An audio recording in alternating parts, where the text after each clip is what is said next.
अगर आप दिल से किसी चीज को चाहो तो वो आपके पास आ ही जाती है। जी हाँ, आज हम बात करेंगे मंजू उपाध्याय से, जिन्होंने हाल ही में मिसेस इंडिया इंटरनेशनल क्वीन 2020 का खिताब जीता है। वो छोटे से हरियाणा के गांव से आई, कैसे उन्होंने ये जीता, कैसे ये जर्नी उन्होंने अपनी पूरी की, आज हम उनसे बात करेंगे। मिलते हैं मैम से। Welcome ma'am.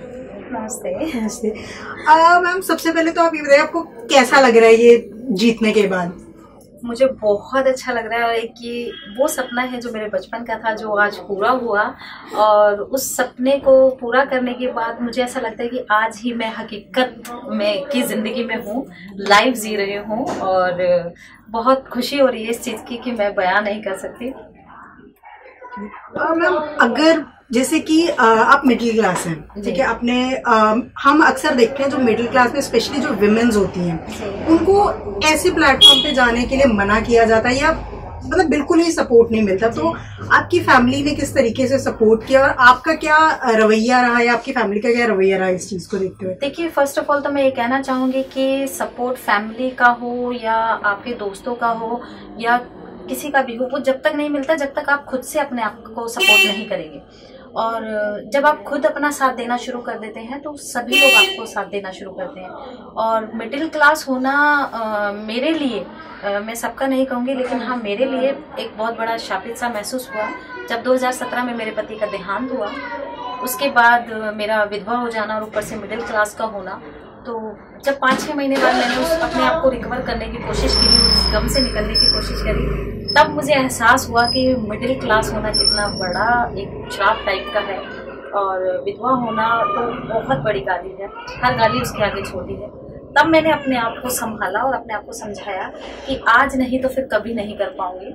और तभी मैंने ये सोचा कि मैं अपने लिए तो जीऊंगी ही, अपने लिए तो आगे बढ़ूंगी, लेकिन साथ ही साथ में मैं हर उस मिडिल क्लास औरत के लिए और हर उस विडो हो या जिन लड़कियों के साथ बलात्कार होता है या जिनको जला दिया या मारने की कोशिश होती है और उनको अक्सर छोड़ दिया ही जाता है उनके अपने खुद की ज़िंदगी खुद के हवाले ही, तो मैं उनके लिए ज़रूर लड़ूंगी और उनके लिए एक इंस्पिरेशन बनूंगी, ताकि वो मेरी तरह वो भी लड़े और आगे बढ़ें। क्योंकि कहते नहीं, ये कोई भी बाधा आ जाए ज़िंदगी की, वो बाधा तब छोटी हो जाती है जब आप उस बाधा का सामना करो। तो उसके लिए पहले आपको खुद को मजबूत होना है और अपना खुद का साथ देना है, तभी दुनिया आपके कदम चुमेगी। बिल्कुल सही कहा मैम आपने।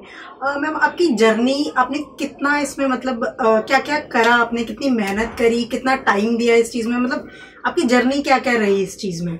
मैंने इसका ऑडिशन लास्ट ईयर दिया था, सिर्फ फॉर्म फिल किया था, बट मैंने ऑनलाइन ऑडिशन नहीं दिया था। बट लेकिन 1 साल, क्योंकि मेरा वेट बहुत ज़्यादा था और मैं डिप्रेशन की बहुत ज़्यादा शिकार थी। फिर मेरे लिए भी पैसे का उतना ही प्रॉब्लम था जितना एक मिडिल क्लास की फैमिली के लिए होता है। ऊपर से हस्बैंड का चले जाना, अर्निंग का कोई सोर्सेस नहीं, छोटी बेटी मेरे साथ, बड़ी बेटी की शादी हो गई है परंतु छोटी बेटी का मेरे साथ हो, तो कहीं ना कहीं एक प्रेशर ही था माइंड पे कि उसको छोड़ के कहाँ जाऊँ या कैसे करूँगी। लेकिन उसी दौरान ये जो कोविड का रहा, ये बहुत बुरा दौर था। बट मैं तो यही कहूँगी कि कहीं ना कहीं ये थोड़ा सा मेरे लिए अच्छा रहा, क्योंकि एक जवान बेटी को साथ में छोड़ के कहीं जाना, उसको साथ रखना, ये दोनों ही चीज़ें बहुत बड़ी हैं। उसको साथ रखना भी और उसको छोड़ के कहीं जाना भी।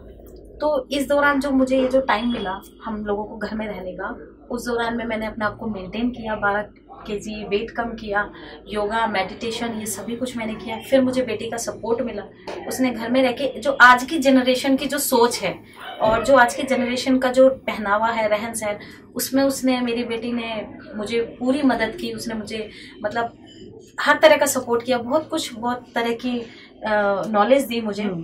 तो उन सब के रहते, उसके साथ रहते और इन सब के रहते मैंने अपने आप को बहुत चेंज किया, बहुत मोटिवेट किया।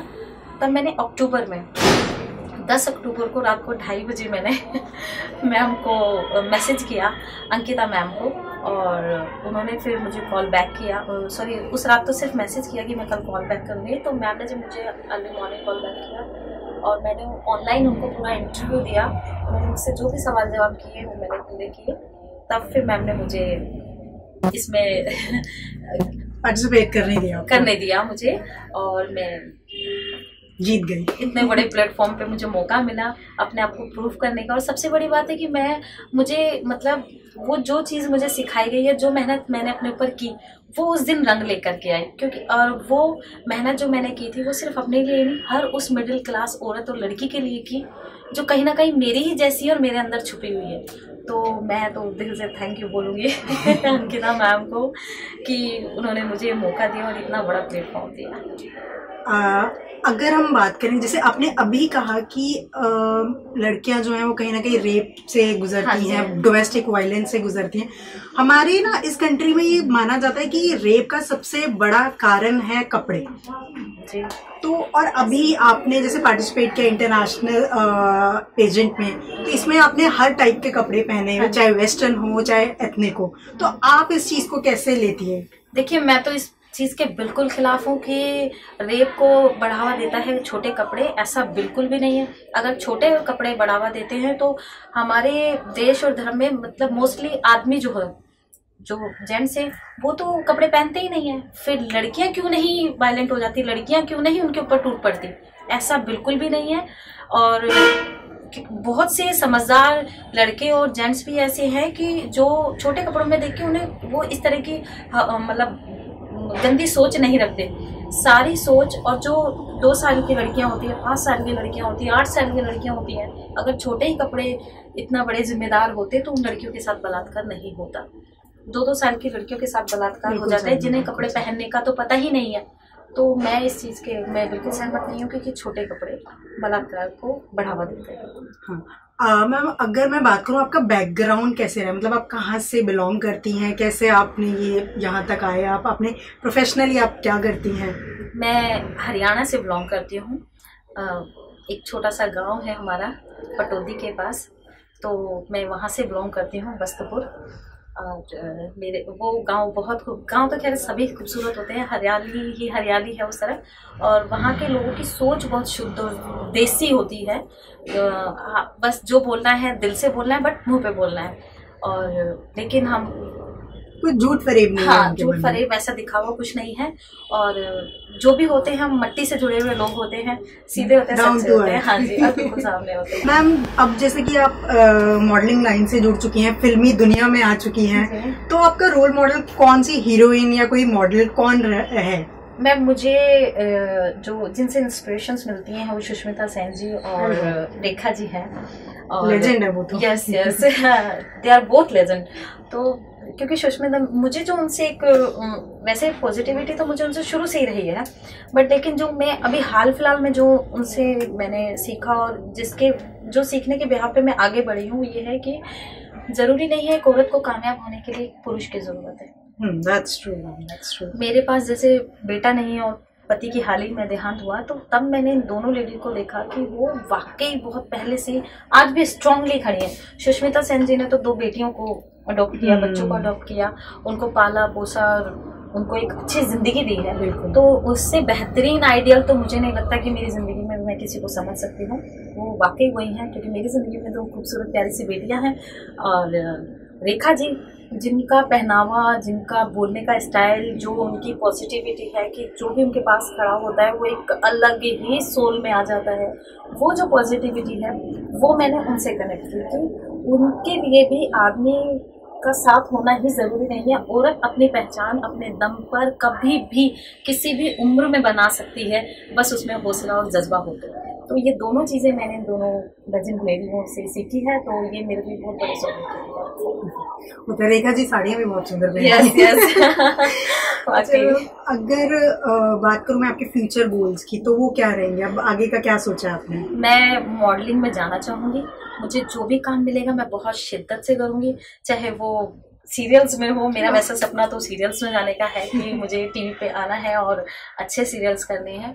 और मॉडलिंग का मैं ज़रूर करूँगी, क्योंकि मेरी जो पहचान मेरी बनी है उसको मुझे मेंटेन करके रखना है। ये क्राउन पहन के सिर्फ मुझे इसे अलमारी में नहीं रखना। ये जो मुझे मेरी पहचान मिली है उससे मुझे दुनिया में, देश विदेशों में पहुँचाना है। और हर उस औरत को पकड़ के खींचना है जो इस चीज़ के लायक है। उससे चाहे मुझे घर घर जाकर के ये चीज़ बतानी हो, तो मैं जरूर ये काम करूंगी। बहुत अच्छी सोच है, बहुत अच्छी।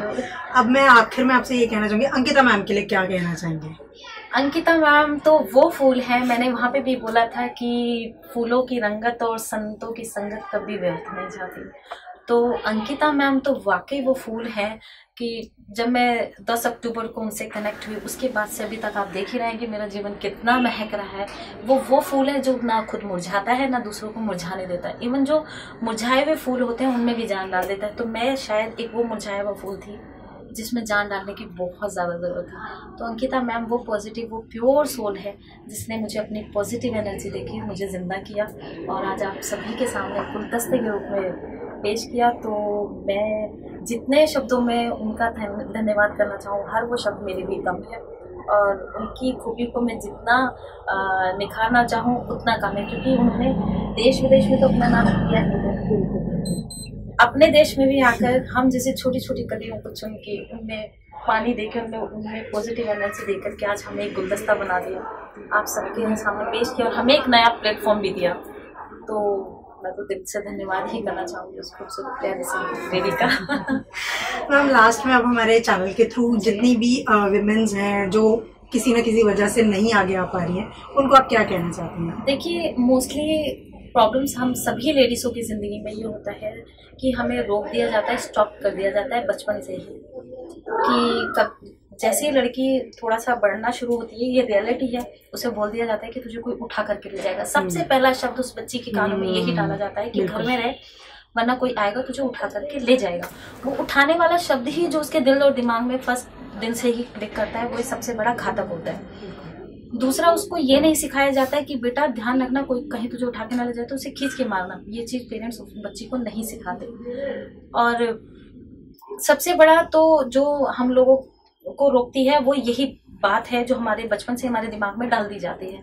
दूसरा, जब लड़कियां धीरे धीरे बड़ी होती हैं तो पैसे की प्रॉब्लम, समाज की प्रॉब्लम और घर के बड़ों का डर उन्हें दिखाया जाता है कि पिताजी मारेंगे, भाई मारेंगे या चाचा ताऊ मारेंगे, उनको वो डर दिखा दिया जाता है, जो कि सबसे बड़ा गलत काम हमारे पेरेंट्स ही करते हैं। वो अपनों को ही अपने बच्चों के सामने क्रिमिनल बना के खड़ा कर देते हैं। बिल्कुल। जो मैं नहीं समझती कि ये ठीक है, मेरे हिसाब से वो बहुत गलत है।